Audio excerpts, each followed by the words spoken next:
ஒரு பிறந்த தேதியில், அதான் அவங்க தேதி மாதம் வருஷம் திருப்பி கூட்டினா கடைசி விதி எண். இந்த 4 இடத்துல நான் சொல்கிற நம்பர் இருக்குதான்னு பாருங்க. சுகர் மட்டும்தானே இருக்கு. அந்த சுகரு இன்சுலின் போடுற அளவுக்கு வந்துடுது. அதுதான் நான் சொல்ல வந்தது. உங்களை அங்கே கொண்டு போய் நிப்பாட்டிடும். எந்த ஸ்டேஜில் பேசுகிறாங்கனாக்கா, இப்போ காலம் எடுக்கணும் 2 நாளுக்குள்ள, இல்லைனாக்கா எதுவுமே கேரண்டி கிடையாது, ஆளுக்கே கேரண்டி இல்லை அந்த ஸ்டேஜுக்கு. ஆமாம், அது ஃபுல்லாகவே அடுத்த நேரம் பிரெயினு போயிடும். உங்கள் மிஸ்டர் எஸ்கேப் ஆகிட்டாரு, கவலைப்படாதீங்க, இனி ஒன்றுமே கவலை கிடையாது. என்ன என்கிட்ட ஒரு மாதத்துக்கு முன்னாடி இருந்தால் காலை கூட நம்ம சரி பண்ணிக்கலாம். அது நம்ம ஒன்றும் பண்ண முடியாது. அதுதான் பேட்டு, அதுக்கு பேர் பேட்டு. அது பண்ணி கொடுத்துக்கலாம். சரி, அப்போ அவங்களுக்கு அதுலேயும் ஒரு சந்தோஷம் தான். இவரையே நீங்கள் மீட்டு கொடுத்து எங்களுக்கு அதுவே சந்தோஷம்ட்டாங்க. அப்புறம் அவங்களே சொல்லிட்டாங்க, ஒரு கட்டத்தில் நமக்கு ஆர்டிஃபிஷியல் வச்சிடலாம், ஒன்றுமே தெரியாதுட்டாங்க. அதெல்லாம் போயிடுச்சு இப்போல்லாம்.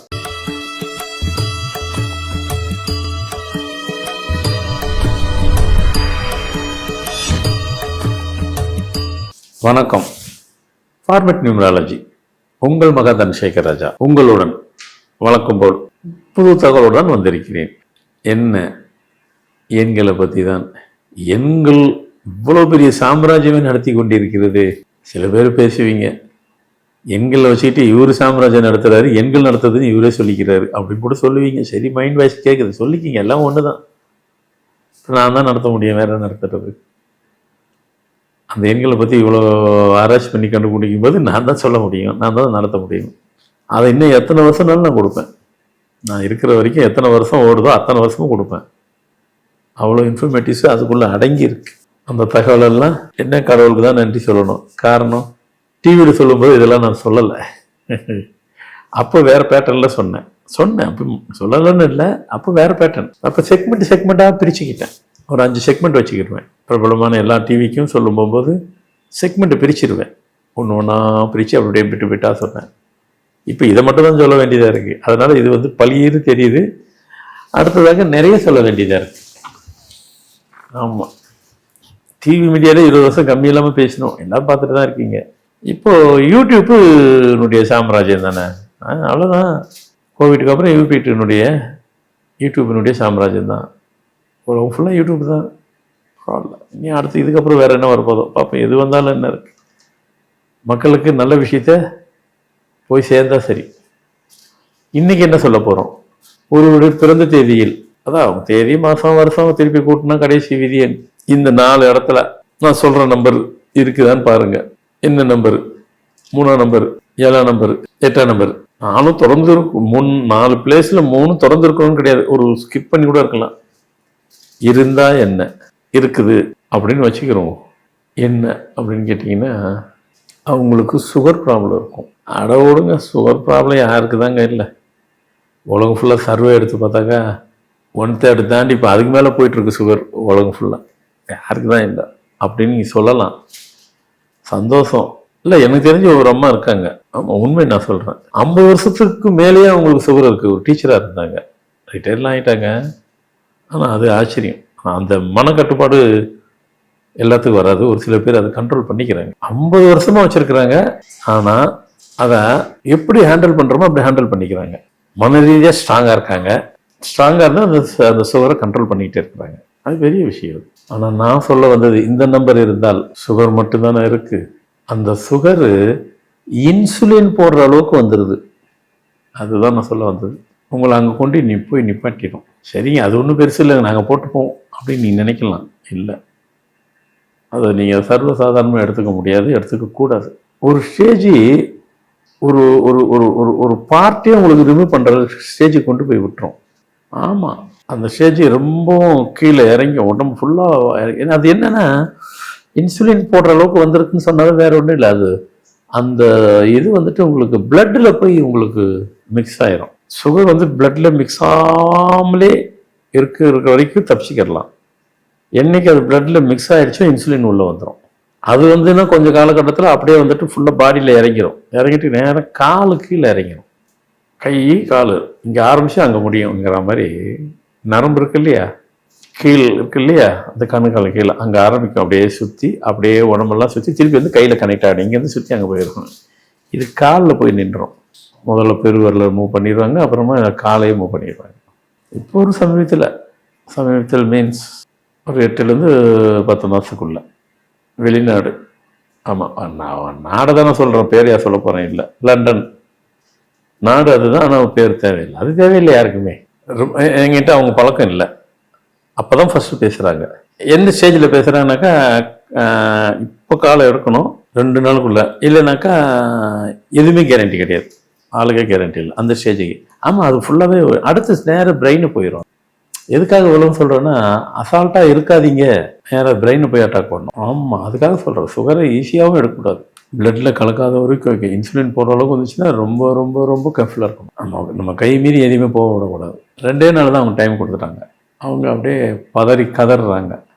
எதுவுமே பயப்பட வேண்டாம், இப்போ நீங்கள் இந்த கட்டத்தில் வந்துட்டீங்க, நான் ஒன்றும் பண்ண முடியாது, நான் ஆளை காப்பாற்றிடலான்ட்டு அது பண்ணி கொடுத்துட்டேன். ஆளை காப்பாற்றி நான் முதல்ல அவங்க அதுக்கு அஷூரன்ஸ் இல்லைன்ட்டாங்க, கையெழுத்துலாம் வாங்கிட்டாங்க. பின்ன அதை செய்யத்தானே வேணும், அந்த கண்டிஷன் இல்லை அங்கே. அது இது வரைக்கும் போயிடுச்சு, பிரெயின் வரைக்கும் போயிடுச்சு. ஸோ நான் என்ன பண்ணிட்டேன், உட்காந்துங்க சொல்லிட்டேன், கொஞ்சம் நீங்கள் 48 மணி நேரம் 48 ஹவர்ஸு எழுதணுன்ட்டேன். வேறு வழி. சிலருக்கெல்லாம் அப்படி தான் எல்லாத்துக்கும் எழுதிடு, யாருமே எழுதிடாதீங்க. 48 நேரம் பொதுவாக எழுதக்கூடாது, 48 நேரம் சும்மா சொல்லக்கூடாது. அந்த அம்மா வந்து தூங்கவே இல்லை. ஒரு ஒரு செகண்ட் கூட அவங்க ரெஸ்ட் எடுக்கலை. 48 மணி நேரம் நான் ஸ்டாப்பாக எழுத சொன்னால் எழுதுனாங்க.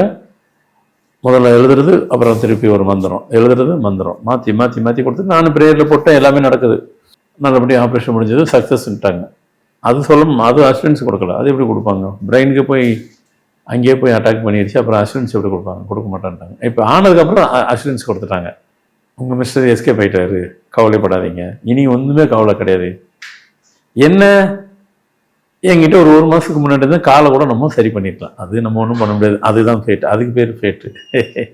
அது பண்ணி கொடுத்துக்கலாம். சரி, அப்போ அவங்களுக்கு அதுலேயும் ஒரு சந்தோஷம் தான், இவரையே நீங்கள் மீட்டு கொடுத்து எங்களுக்கு அதுவே சந்தோஷம்ட்டாங்க. அப்புறம் அவங்களே சொல்லிட்டாங்க, ஒரு கட்டத்தில் நமக்கு வந்து ஆர்டிஃபிஷியல் வச்சிடலாம், ஒன்றுமே தெரியாதுட்டாங்க. அதெல்லாம் போயிடுச்சு, இப்போல்லாம் உலகம் எதை நோக்கியோ போயிடுச்சு, கண்டே பிடிக்க முடியாது. ஆர்டிஃபிஷியல் கூட ரியலிஸ்டிமாக இருக்கும், அதனால கவலை கிடையாதுன்னு வைங்களேன். பட் இருந்தாலும் அவ்வளோ கட்டத்துக்கு போயிட்டு நம்ம அது வரைக்கும் போயிட்டு எக்ஸ்ட்ரீமாக ஏன் போகணும்? என்ன சொல்கிறீங்க? நம்ம கேர்ஃபுல்லாக இருந்துக்கலாமே. அப்போது இந்த நம்பர்லாம் இருந்தால் அங்கே இருக்குது, கேர்ஃபுல்லாக இருந்துக்குங்க. நம்ம தாங்க காப்பாற்றிக்கணும் ஃபஸ்ட்டு. அவங்கள முதல்ல காப்பாற்றிக்கணும், அடுத்த கட்டம் தான் அப்புறமா செகண்டரிக்கு போகணும். அதனால் இந்த நம்பர் இருந்தால் அது நடக்கும், கேர்ஃபுல்லாக இருந்துக்குங்க. இவ்வளோ சொல்லிட்டோம், எதுக்கு அதை சொன்னோம்? இருந்ததுன்னா என்ன பண்ணுறது? அதெல்லாம் நம்ம ஃபார்மனியாலஜி சேவ் பண்ணி கொடுத்துரும், அதெல்லாம் 1% பயப்பட வேண்டாம். ஆனால் அதுதான் இந்த பேர் மாற்றங்கிறது. இதில் ஒரு தகவல் கொடுத்துறேன். சில பேர் கேட்பாங்க, ஐயா பேர் மாத்திரன்றீங்களே, நீங்கள் பேர்லேயே சின்னதாக மாற்றுவீங்களா, ஒரு எழுத்து மாற்றுவீங்களா, இல்லை கொஞ்சம் பாதி மாற்றுவீங்களா, இல்லை ஃபுல்லாக மாற்றுவீங்களா? இப்படி ஒரு கேள்வி பொதுவாக ப்ரோக்ராம் பார்க்குறவங்க அவ்வளோ பேருக்கு இருக்கும். சிம்பிள் ஆச்சு. இப்போ இந்த மாதிரி காம்ப்ளிகேட்டடான ஒருத்தர் வந்திருக்கிறார், அதான் இந்த மாதிரி இன்சுலினிங் இந்த மாதிரி சமாச்சாரத்துக்கு அவர் பேரில் நான் இன்னும் கரெக்ஷன் பண்ணால் எப்படி வேலை செய்யும்? அவர் பாடிக்குள்ளே இருக்கிற பிளட்டிலேயே ஃபுல்லாக மிக்ஸ் ஆகிடுச்சு. அப்போ அவர் பேரில் மட்டும் இல்லாமல் இருக்கும், அதுலேருந்து தான் ஆயிருக்கும். அந்த மாதிரி காம்ப்ளிகேட்டடான ஒன்று இருந்ததுன்னா அவங்களுக்கு ஃபுல்லாக பேர் மாற்றிடுவேன், அப்போ தான் அது வேலை செய்யும். அவங்களுடைய சப்ஜெக்டை பொறுத்து தான், டிடியூ சப்ஜெக்டுன்ற மாதிரி அது எப்படி இருக்கோ அதுக்கு பொறுத்து தான் ஒரே ஒரு எழுத்து போடுறதா, கொஞ்சம் ஒரு போர்ஷனாக, இல்லை கால்வாசியாக, அரைவாசியாக, முக்காவா, முழுசாக, அதை பொறுத்து தான் பேரினுடைய ஆல்டர் நடக்கிறது.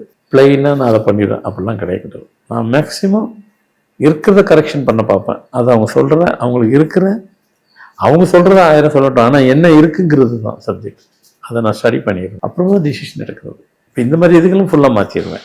சும்மா கெரியர் நல்லா இருக்கணும், லைஃப் நல்லா இருக்கணும், அதுக்கெல்லாம் சின்ன சின்ன ஆல்டர் தான். சேம் டைம் அவங்களுக்கு டேட்டில் என்ன எஃபெக்ட் இருக்குது, டேட்டு டோட்டலாகவே வீக் இருக்கிற என்ன பண்ணுறது? அப்போ நம்ம டியூனை பண்ணணும், ஆர்ஸ் பவர் தூக்கி ப்ளஸ் பண்ணி தூக்கணும்னாக்கா அப்போது இது மாதிரிலாம் பண்ணணும். அடுத்து ஒரு சின்னதாக ஒரு ஆன்மீகம் கூட கொடுத்துடலாம்னு நினைக்கிறேன். எங்கேனாக்கா காஞ்சிபுரத்தில் ஏகாம்பரேஸ்வரர் கோவில் இருக்கும், அது எல்லாத்துக்கும் தெரியும்.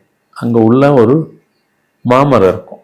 அந்த மாமரத்தில் என்ன அப்படின்னு கேட்டிங்கனாக்கா, அங்கே தான் வந்து சிவனுக்கும் பார்வதிக்கும் முதலில் திருமணம் நடந்த இடம் அங்கு தான். இல்லைங்க, நாங்கள் ஆன்மீகத்துக்கு நாங்கள் தெரிஞ்சிட்டது வரைக்கும் கைலாய மலையில் தான் வந்து நடந்ததாக